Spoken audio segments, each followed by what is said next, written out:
नमस्कार, आपके साथ मैं हूं अनामिका अजय मिश्रा।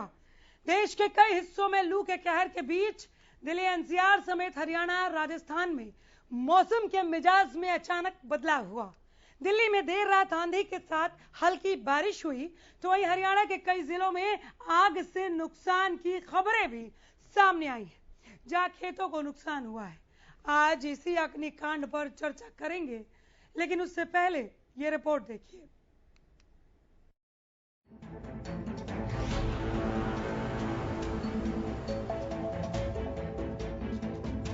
आंधी और तूफान, खेतों को नुकसान, किसान परेशान, चारों तरफ तबाही का मंजर। स्थिति हो गई डेंजर।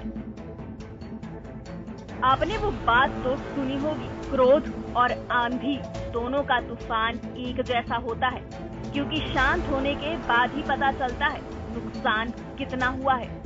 ठीक इसी तरह की स्थिति प्रदेश के कई जिलों में देखने को मिली, जहां देर रात तक चले आंधी तूफान के शांत होने के बाद पता चला है नुकसान कितना हुआ है, कहां हुआ है, आकलन जारी है। अब सरकार की बारी है।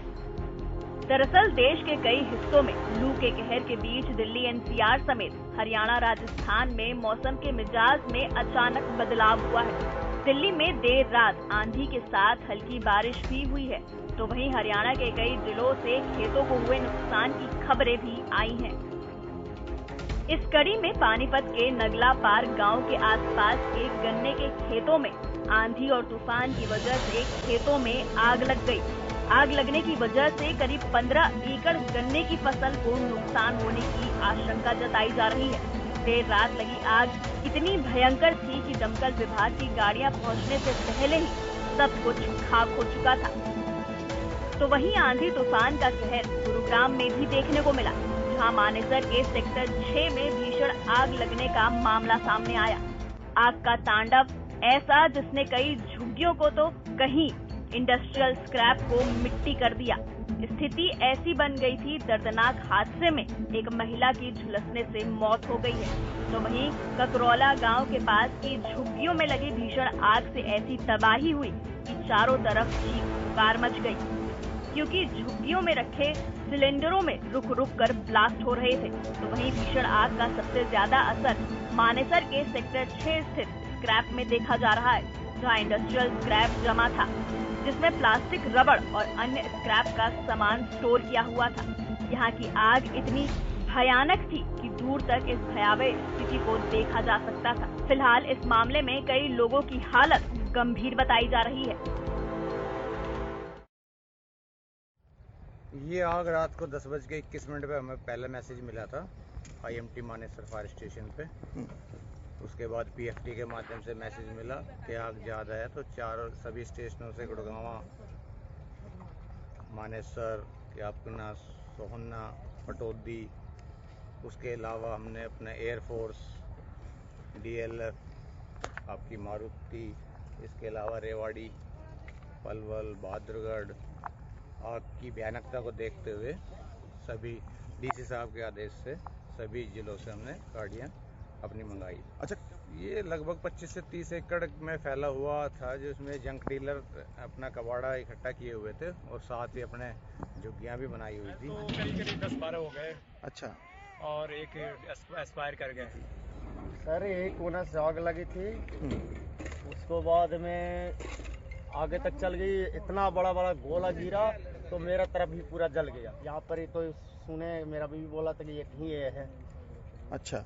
हाँ, वो घर में लड़ाई झगड़ा हुआ, इसलिए अकेले कमाने आए। 4 लड़का इनको है, मगर अभी यहाँ नहीं है फिलहाल। जहां कुछ लोग आंधी तूफान की वजह से भीषण गर्मी से निजात मिलने का अनुमान लगा रहे होंगे, तो वहीं ये आंधी तूफान कैसे कुछ लोगों की जिंदगी में अंधेरा बनकर आ गया है, ये किसी ने सोचा भी नहीं होगा। खबर जींद से भी आई है, जहां रात के समय तेज आंधी आने से खेतों में आग लग गई। इसी कड़ी में नरवाना के गांव कालवन, धमतान साहिब, दाता सिंह वाला, नेपेवाला, बदोवाला, दनौद में तेज आंधी आने से खेतों में फसल के अवशेषों में आग लग गई। तो कई जगह लोगों के भूसे के कूप और पाने जल गए। लेकिन इन तमाम जगहों से आई खबरों के बाद सवाल ये है कि किसान को हुए नुकसान के बाद सरकार मदद के लिए कितना तैयार है, और ये सवाल भी है कि आने वाले मौसम को लेकर किसान और प्रशासन कितना अलर्ट है। हरियाणा न्यूज के लिए पानीपत से जितेंद्र शर्मा, गुरुग्राम से नीरज वशिष्ठ और जींद से राजेश जगलाना की रिपोर्ट।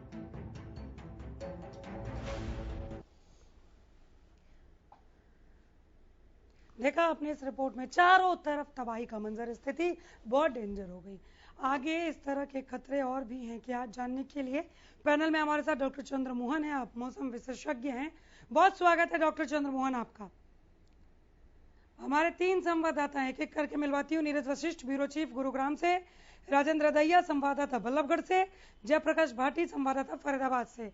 पहले अपडेट ले लूं, फिर आती हूँ चंद्र मोहन साहब आपके पास। नीरज, गुरुग्राम में लू की जब आंधी चली तो कितना नुकसान हुआ? बिल्कुल, देखिए नुकसान का अंदेशा लगाना तो अभी जल्दबाजी होगी, लेकिन कल देर रात आवाज उठाएं, स्टूडियो तक आवाज नहीं पहुंच रही है नीरज की। जी बिल्कुल, देखिए नुकसान का अंदेशा लगाना तो अभी बहुत जल्दबाजी हुई, लेकिन कल देर रात दमकल विभाग को सूचना मिली थी कि मानेसर के सेक्टर 6 यानी कांकरोला और नवेदा के जो गांव है उसकी जमीन के अंदर ये आग लगी थी। अवैध तौर पर ये डंपिंग स्टेशन यहाँ पर बनाया गया था। हालांकि किसकी इजाजत से डंपिंग स्टेशन यहाँ पे की जा रही थी, किसकी इजाजत से यहाँ पे डंपिंग ये किया जा रहा था, औद्योगिक कचरा या औद्योगिक कूड़ा की बात करूं, यह अभी तक जवाब किसी के पास नहीं है। लेकिन इस पूरे मामले में एक महिला की मौत, जबकि 2 लोग गंभीर रूप से घायल थे, जिनको की अस्पताल में भर्ती कराया गया था। हालांकि हमारे खबर दिखाने के बाद, हरियाणा न्यूज से खबर दिखाने के बाद, अब जिला प्रशासन ने जो वहां पे फंसे लोग थे, जो जिनके की झुग्गियां जलकर राख हो गई थी, तकरीबन 2,500 से 3,000 लोग ऐसे थे जिनके की आशियाने जलकर राख हो गए थे, उनके लिए खाने पीने की व्यवस्था की थी। वहां के कम्युनिटी सेंटर के अंदर उनके रहने का इंतजाम किया गया है। तो कहीं ना कहीं जिला प्रशासन अब इस पूरे मामले को लेकर यह तफ्तीश जरूर करने में जुटा है कि आखिर इस 5 एकड़ जमीन पर अवैध तौर पर यह औद्योगिक कचरा कौन फैला रहा था। और गुरुग्राम के जिला उपायुक्त की माने तो इसको लेकर तफ्तीश की जा रही है। ऐसी तरीके शख्सियत को इस पूरे मामले की तफ्तीश सौंपी है, जो कि जल्द ही इस पूरे मामले पर रिपोर्ट सौंपेंगे और जो भी दोषी होगा उसके खिलाफ FIR कर सख्त कार्रवाई करने के आदेश जिला उपायुक्त ने जारी कर दिए। और जिसकी लापरवाही से यहाँ इस कृत्य को अंजाम दिया गया, क्या वो दोषी नहीं है? किसकी निगरानी होनी चाहिए? कल से पहले इसकी देखरेख क्यों नहीं की गई? जी बिल्कुल, देखिए बड़ा सवाल जरूर है अनामिका, क्योंकि इससे पहले तमाम समाजसेवी संस्थाएं हैं वो लगातार इस औद्योगिक कचरे के ऊपर लगातार सवाल खड़े कर रही थी कि इस तरह की आगजनी यहाँ पे हो सकती है। कल आंधी के बाद क्योंकि लोग खुले में खाना बना रहे थे, चिंगारी उछली और कहीं ना कहीं इस कचरे के ऊपर जा गिरी थी। मीलों तक फैला ये कचरा कहीं ना कहीं जिला प्रशासन के लिए मुसीबत का कारण जरूर था। 250 से 300 कर्मचारी कल देर रात से लगे हैं, 11 बजे से लगे हैं, लेकिन अब तक भी मौजूदा वक्त तक भी आग पर काबू नहीं पाया जा सका है। और फायर अधिकारियों के माने तो आग पर काबू पाने में अभी और वक्त लग सकता है। तकरीबन 500 से 700 फायर टेंडर यहाँ पे आग बुझाने के काम में लगाए जा चुके हैं, लेकिन बावजूद इसके आग पर काबू पाना अभी भी चुनौती साबित हो रहा है। एक्शन के नाम पर क्या हो रहा है? केवल आग पर काबू पाने की कोशिश, या किसने यहाँ पर इस काम को अंजाम दिया और किसने आंखें जानबूझकर मूंद ली, उन पर भी एक्शन देख रहे हैं? अब तक तो गाज गिर जानी चाहिए थी। जी बिल्कुल, देखिए गुरुग्राम के जिला उपायुक्त निशान कुमार यादव ने इस पूरे मामले को लेकर SDM तरीके अधिकारी को इस पूरे मामले की तफ्तीश सौंपी है, जो जल्द ही इसको लेकर रिपोर्ट सौंपेंगे। लेकिन पहले दमकल विभाग का ये कहना है कि आग पर काबू पाने के बाद रेस्क्यू ऑपरेशन चलाया जाएगा, सर्च ऑपरेशन चलाया जाएगा, जिसके बाद ये साफ हो पाएगा कहीं और हताहत तो नहीं है। हालांकि ये भी सूचना सामने आ रही थी कि 3 से 4 लोगों को गंभीर हालत के अंदर अस्पताल में भर्ती कराया गया था, जिसमें से 2 की हालत गंभीर बनी हुई है। लेकिन आग तांडव के बाद एक ऐसा मंजर था रात के वक्त में वहां पे, जैसे कि पूरा आग का समंदर हो। दमकल विभाग को समझ में नहीं आ रहा था कि कौन से सिरे से शुरू किया जाए। हालांकि कड़ी मशक्कत अभी भी जारी है, आग पर काबू पाने की जद्दोजहद जारी है, लेकिन आग पर अभी तक भी काबू नहीं पाया जा सका। बने रहिए आप हमारे साथ। जय, मैं आपके पास आ रही हूँ। फरीदाबाद के क्या हालात है? आपने सुना नीरज को, गुरुग्राम में एक तरह से आज भी क्योंकि आग पर काबू नहीं पाया जा सका है, तो गुरुग्राम ने आग का समंदर देखा। फरीदाबाद के हालात बताएं। जी अनामिका जी, जैसे मैं बता दूं, फरीदाबाद में भी जिस तरीके से जो आग के मामले हैं वो सामने आ रहे हैं। आज सेक्टर 6 कंपनी में जो है वो भीषण आग लग गई। जो फायर ब्रिगेड की गाड़ियां हैं वो मौके पर पहुंची और आग पर काबू पा लिया गया।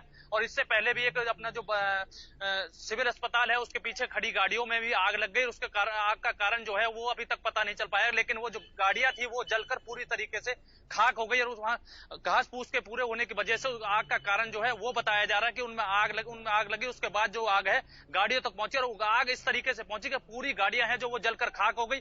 और मौके पर पहुंची फायर ब्रिगेड की गाड़ियां, उन्हें आग पर जो है काबू पा लिया, लेकिन गाड़ियां जो है पूरी तरीके से जलकर जो है वो खाक हो गई थी। जी एक बार फिर बताएं किस इलाके की ये घटना है और फरीदाबाद में अलग अलग जगहों पर इस तरह की आगजनी अग्निकांड दिखाया क्या? जी देखिए, चाहे वो सेक्टर 6 की बात हो या चावला कॉलोनी की बात हो या फरीदाबाद की बात हो, तमाम उन जगहों पर इस तरीके के जो गर्मी के सीजन चालू होते हैं तो आग के जो मामले हैं वो सामने आते हैं। लेकिन चुनौती भरा सामना जो है वो फायर ब्रिगेड को करना पड़ता है, लेकिन उनकी तरफ से भी पूरी तैयारियां कर ली जाती हैं इस मौसम में लेकर के। और वो फायर ब्रिगेड की तरफ से कहा जाता है कि अगर आग लगने के बाद उनके पास जैसे ही सूचना मिलती है तो उनकी गाड़ियां हैं मौके पर पहुंच जाती है और आग पर काबू पाने का काम है जो उनकी तरफ से पूरा किया जाता है। जी मैं लौट रही हूँ, आपके पास भी बने रहिए। राजेंद्र दहिया हमारे साथ, हमारे संवाददाता मौजूद हैं बल्लभगढ़ का हाल बताने के लिए। बल्लभगढ़ को कितना नुकसान हुआ राजेंद्र? देखिए अनामिका, लगातार यहाँ पर 2 दिनों से आगजनी हो रही है और कल भी यहाँ सेक्टर 2 में एक रबड़ के प्लांट में आग लगी, वहाँ भी काफी नुकसान हुआ। हालांकि गनीमत रही कि किसी की जान की हानि नहीं हुई। और आज भी सेक्टर 6 की एक कंपनी में बहुत ही भयंकर आग लगी, लेकिन जो वहां पर कार्यरत थे कर्मचारी उन्होंने भाग भाग कर अपनी जान वहां से बचाई है। तो कहीं ना कहीं लापरवाही जरूर देखने को मिल रही है। कंपनी मालिकों की कह लें या फिर जो वहां पर काम करने वाले अधिकारी हैं उनकी कह लें, क्योंकि जो सुरक्षा के इंतजाम होने चाहिए वो पूरे नहीं होते हैं। और कहीं ना कहीं जो इक्विपमेंट हैं आग को बुझाने के, अग्निशमन यंत्र होते हैं, वो उनके पास नहीं होते हैं। और यही कारण है कि आग ज्यादा विकराल रूप ले जाती है और समय रहते उस पर काबू नहीं पाया जाता है। तो कहीं ना कहीं तमाम कोशिशों के बाद प्रशासन ने भी कई बार यहाँ पर लोगों से अपील की है, उद्योगपतियों से अपील की है कि वो अग्निशमन यंत्र की वहां से जो है परमिशन होती है वो जरूर कराएं, एनओसी जरूर लें और अपने जो संयंत्र होते हैं उनको वहां पर जरूर रखें। जी अनामिका। लेकिन इस अपील के बाद अगर कोई नहीं मानता इस अपील को तो वहाँ एक्शन का कोई क्लॉज नहीं है क्या? देखिए बिल्कुल साफ तौर पर कहें तो अधिकारी चाहें तो उनके खिलाफ कार्रवाई कर सकते हैं, लेकिन कोई भी बड़ी कार्रवाई यहाँ देखने को नहीं मिली है। इवन जो यहाँ सरकारी भवन बने हैं उनकी एनओसी आज तक नहीं ली गई है। ये मुद्दा ग्रीवेंस कमेटी में उठा था। पूरे फरीदाबाद की जो बहुत सारी सरकारी बिल्डिंगें हैं उनकी एनओसी फायर ब्रिगेड से नहीं ली गई है। इसको लेकर उप मुख्यमंत्री दुष्यंत चौटाला ने ग्रीवेंस कमेटी में सीधे तौर पर अधिकारियों को आदेश दिए थे, लेकिन उसके बावजूद भी रिजल्ट अभी तक 0 है। मतलब और कहीं ना कहीं जब अधिकारी सतर के लोग ही इस तरह की लापरवाही करें तो उसमें फिर उद्योगपति और आम आदमी क्या करेंगे, ये आप समझ सकते हैं। जी अनामिका। मतलब जानबूझकर यहाँ हादसे को न्योता दिया गया।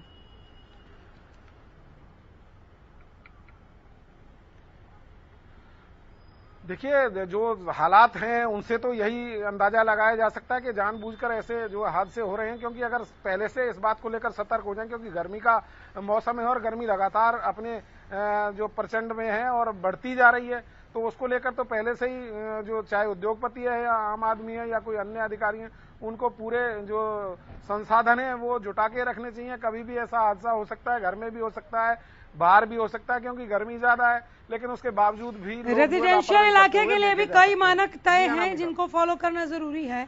इंडस्ट्रियल इलाकों के लिए भी कई मानक तय हैं जिन्हें फॉलो करना जरूरी है। अगर वक्त वक्त पर इसकी निगरानी नहीं की गई, इसका निरीक्षण नहीं किया गया या लापरवाही दोनों तौर पर, जिन्होंने इसका इंतजाम करना है और इंतजाम ना करने पर जिन्होंने एक्शन लेना है, अगर दोनों तौर पर बरती गई तो इस तरह के लू के थपेड़े जब तेज गति से बहेंगे तो इस तरह के हादसे होंगे ही। तो ये लापरवाही दोनों तरफ से की गई है, ये दिख रहा है। मैं आपके पास भी लौटूंगी, बने रहिए। डॉक्टर चंद्रमोहन, मैंने लू सुना था, लू के थपेड़े सुने थे, तेज बहती लू सुनी थी, लेकिन लू की आंधी, लू का तूफान इतना बड़ा कि हरियाणा में कई जगहों पर अग्निकांड हो गया। मौसम के इस मिजाज को आपका अध्ययन किस तरह से देखता है? देखिए, वर्तमान में वेस्टर्न डिस्टर्बेंस सक्रिय होने शुरू हो गए हैं। आज से 5 दिन पहले जो एक कमजोर वेस्टर्न डिस्टर्बेंस था, उसकी वजह से भी आंधी और साथ साथ में हल्की बूंदाबांदी की कई इलाकों में गतिविधियां देखी गई। और कल पश्चिमी विक्षोभ का जिक्र कर रहे हैं आप? हाँ, 25 तारीख को भी ये मानो कि आप अल सुबह जो हमारे हिमालय जो क्षेत्र हैं उनमें प्रवेश कर गए थे। तो उसकी वजह से जो हमारा उत्तरी राजस्थान और दक्षिणी पंजाब के क्षेत्र में चक्रवातीय सर्कुलेशन बना था, तो जिसकी वजह से दिन के दोपहर के बाद बादलों का फुटाव हुआ। और बादलों के फुटाव के बाद 5 बजे के बाद सबसे पहले जो गतिविधियां थी भिवानी जिले में हुई, उसके बाद महेंद्रगढ़ और उसके बाद सोनी इधर अपने सिरसा, यानी हम ये कह सकते हैं कि हरियाणा के पश्चिमी दक्षिणी जिले वहां से शुरू हुआ था। और साथ साथ में बारिश की गतिविधियां कम थी और साथ में तूफान या हम ये कह सकते हैं अंधड़ और आंधी, यानी जो पवनें थी वो 30 से 40 किलोमीटर प्रति घंटे की रफ्तार से चली। तो जिसकी वजह से आपने जो अभी खबर में मैं देख रहा था कि गुड़गांव, मानेसर, फरीदाबाद या बल्लभगढ़ वगैरह में जो आगजनी वाली जो घटनाएं हुई, इसके साथ साथ हरियाणा में काफी स्थानों पर हुई है, जिसमें काफी नुकसान हुआ है, खासकर किसान भाइयों को। क्योंकि किसान भाई जो हैं उनकी जो तूड़ा है या जो फसल कटाई के बाद जो उनका जो भी रिसोर्स या जो भी फसलों की मटेरियल है वो खेत में जो था, अब कई बार क्या होता है आम जन भी इस के प्रति जागरूक नहीं है। कई बार जो हम व्हीकल में या कार में या स्कूटी पे हम जब जाते हैं तो उसमें धूम्रपान जब हम करते हैं तो बीड़ी सिगरेट को ऐसे ही खुले में छोड़ देते हैं। और जब ये इस प्रकार की तेज हवाएं जब चलती हैं तो उसका असर कहीं ना कहीं सूखे भूसे में या जो तूड़ी वगैरह होती है उसमें हो जाता है। और साथ में जो भी उसके सराउंडिंग जो एरिया होता है वहां पर भी बहुत नुकसान होता है। जैसे अभी फरीदाबाद या मानेसर में जो घटनाएं हुई तो उसमें जो झुग्गी झोपड़ी है, तो झुग्गी झोपड़ी जो ज्यादातर तिरपाल से बने होते हैं, तो उसमें सूखा कोई भी हमें मटेरियल मिल जाए तो उसमें आग पकड़ जाती है। तो ये जैसे अग्नि में घी का काम करता है, तो उसी प्रकार से जो पवने हैं, तो अब आने वाले समय में मई में लगातार इस प्रकार के कमजोर वेस्टर्न डिस्टर्बेंस जारी रहेंगे। और साथ साथ में इस प्रकार की जो तेज हवाएं या हम कह सकते हैं अंधड़ और आंधियां चलती रहेंगी। तो ये हमें मतलब आम जन को भी इसमें अपने आप को थोड़ा सा मतलब जागरूक करना पड़ेगा। और अब देखिए कल जो 25 अप्रैल को जो घटनाएं हुई जाखल में, फतेहाबाद में जाखल स्थान है, वहां पर किसानों के खेतों में आग लगी और एक स्थान पर लगने के बाद उसके सराउंडिंग और जो खेत थे जो जहां पर जो कच्चा मटेरियल जो रखा था उसमें आग फैल गई और देखते देखते मतलब काफी बड़ा मंजर हो गया। इसी प्रकार से फतेहाबाद में ही रतिया नाम का जो स्थान है वहां पर भी इस प्रकार की खेतों में घटनाएं हुई हैं। टोहाना, इसी प्रकार से नरवाना जींद में, इसी प्रकार से पयानपुर ये सोनीपत में है, इसी प्रकार से किठाना कैथल में है, बालू ये भी कैथल में है, बिटबाड़ा ये हिसार में है और सांपला रोहतक में है। तो ये सारी घटनाएं खेतों का जो कच्चा मटेरियल था कृषि का उनमें हुआ। और तेज हवाएं जब चली तो उससे वो और ज्यादा उसका जो मंजर था वो आगजनी वाला जो और ज्यादा प्रभावित हो गया। तो इस प्रकार की जो घटनाएं हैं आने वाले जो मौसमी घटनाएं आने वाले समय में मई में लगभग इसी प्रकार की घटनाएं चलती रहेंगी। तेज हवाएं मतलब और साथ में जो लू और जो हीट वेव वो उसकी जो गति है वायु की वो 40 से 50 किलोमीटर प्रति घंटे की रफ्तार से चलने की संभावनाएं है। ऐसे में आप किसी विभाग या किसानों को कोई सुझाव देना चाहेंगे डॉक्टर चंद्रमोहन? जी बिल्कुल, इसमें जो किसानों को सतर्क रहने की जरूरत है। और जो ये तूड़ा या जो कच्चा मटेरियल वगैरह जो रखते हैं खेतों में उसको वो थोड़ा थोड़ा इन दिनों में जब ये क्योंकि मौसम विभाग हमारा बड़ा ही अलर्ट है, वो आने से पहले ही सूचना दे देता है 2 या 3 दिन पहले। मैं तो ये कहता हूँ कि हफ्ता पहले ही उनकी खबरें जानी स्टार्ट हो जाती है। तो आम जन अगर जागरूक रहेगा तो इस प्रकार की जो घटनाएं हैं, तो अब जैसे खेतों में जो तूड़ा वगैरह होता है तो उसमें वो हल्का सा छिड़काव कर दे इन दिनों में, तो उससे एक तो वो उड़ने की जो समस्या होती है, तूड़ा वो नहीं उड़ेगा, और क्योंकि जब आग लग जाती है तो इस प्रकार की जब तेज आंधी चलती है तो वो जो तूड़ा उड़ता है जला हुआ तो वो दूसरे खेतों में पहुंच जाता है, तीसरे में, तो इस प्रकार से चैन सिस्टम बन जाता है। तो ये इस प्रकार की घटनाओं को हम जब इस प्रकार की जब घटनाएं होती है तो उसमें हम थोड़ा सा पानी का छिड़काव कर दें तो किसान इस प्रकार के सतर्क रहेंगे ना। और साथ में जो मैंने बताया कि बीड़ी सिगरेट जो चलते हुए वाहन से हम घेर देते हैं जो भी, तो मैं आपके चैनल के माध्यम से अपील करता हूं जो भी हमारे दर्शक हैं कि इस प्रकार की घटनाओं से बचने के लिए हम थोड़ा सा खुद जागरूक होंगे ना, तो इस प्रकार की घटनाओं पे बिल्कुल ठीक है। नीरज, मैं आपके पास आ रही हूँ। जैसा कि डॉक्टर साहब कह रहे हैं कि पहले ही मौसम विभाग अलर्ट कर देता है, तो ये लू की जो आंधी चली है इसके लिए भी अलर्ट जारी किया गया होगा। कहीं अलर्टनेस नहीं दिखी, तभी तो अग्निकांड दिखा। किसानों को कितना नुकसान हुआ है गुरुग्राम में?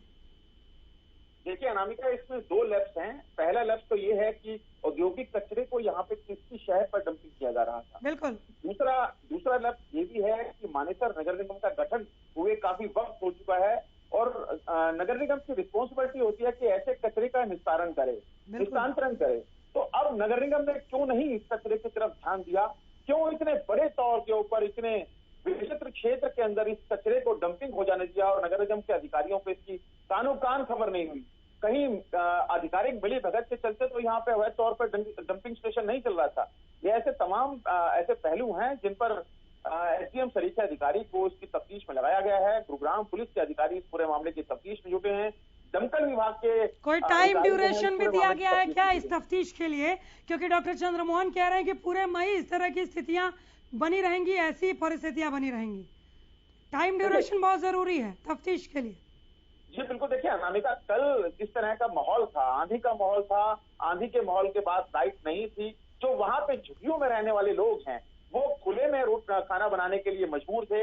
और जैसे ही ये सब कुछ हुआ वैसे ही हवा तेज चल रही थी और एक चिंगारी ने इस पूरे के पूरे आग तांडव के तौर के ऊपर नजर बनाए रखिए। कार्रवाई पर क्या एक्शन होगा जानने के लिए लौटूंगी, लेकिन बने रहिएगा। जय प्रकाश भाटी, जय, फरीदाबाद में कितना नुकसान हुआ किसानों को, क्या कह रहे हैं किसान? अब